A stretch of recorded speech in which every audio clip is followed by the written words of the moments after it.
Bagaimana terjadinya pelangi? Pernahkah Anda melihat pelangi setelah hujan? Fenomena alam yang indah ini seringkali muncul ketika sinar matahari menyinari tetesan air di udara. Tapi, bagaimana sebenarnya pelangi terbentuk? Mari kita bahas secara lebih mendalam. 1.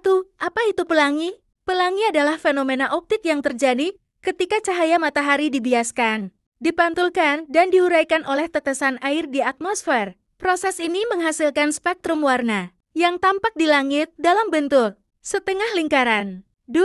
Proses terbentuknya pelangi. Pelangi terbentuk melalui 3 proses utama. A. Pembiasan cahaya. Ketika sinar matahari memasuki tetesan air hujan, cahaya tersebut mengalami pembiasan. Artinya, cahaya berubah arah karena perbedaan kepadatan antara udara dan air. Setiap warna dalam cahaya matahari memiliki panjang gelombang yang berbeda, sehingga cahaya tersebut terpecah menjadi berbagai warna. D. Pemantulan cahaya. Setelah mengalami pembiasan, cahaya mengenai bagian dalam tetesan air dan dipantulkan kembali ke arah luar. C. Pembiasan kedua dan pemisahan warna. Saat cahaya keluar dari tetesan air, ia mengalami pembiasan sekali lagi. Proses ini semakin memperjelas pemisahan warna-warna dalam spektrum cahaya matahari yang kita lihat sebagai pelangi. 3. Urutan warna dalam pelangi. Pelangi selalu memiliki urutan warna yang sama, yaitu merah paling luar, jingga, kuning, hijau, biru,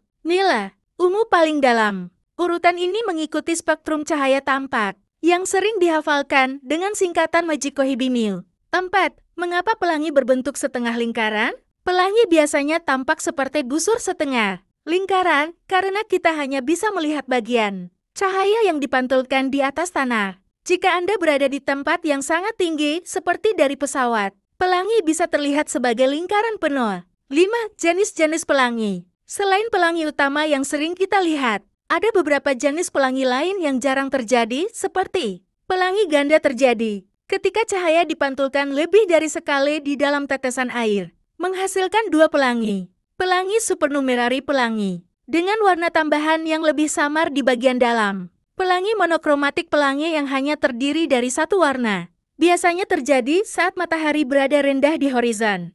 6. Kapan dan di mana pelangi bisa dilihat? Pelangi paling sering muncul setelah hujan ketika matahari bersinar dari sudut rendah, biasanya di pagi atau sore hari. Jika Anda ingin melihat pelangi, berdirilah dengan punggung menghadap matahari dan lihat ke arah hujan atau kabut yang masih ada di udara. Kesimpulan, pelangi adalah fenomena alam yang terjadi karena pembiasan, pemantulan, dan pemisahan cahaya oleh tetesan air hujan. Keindahannya bukan hanya menarik untuk dilihat, tetapi juga menjadi bukti dari keajaiban ilmu fisika dalam kehidupan sehari-hari.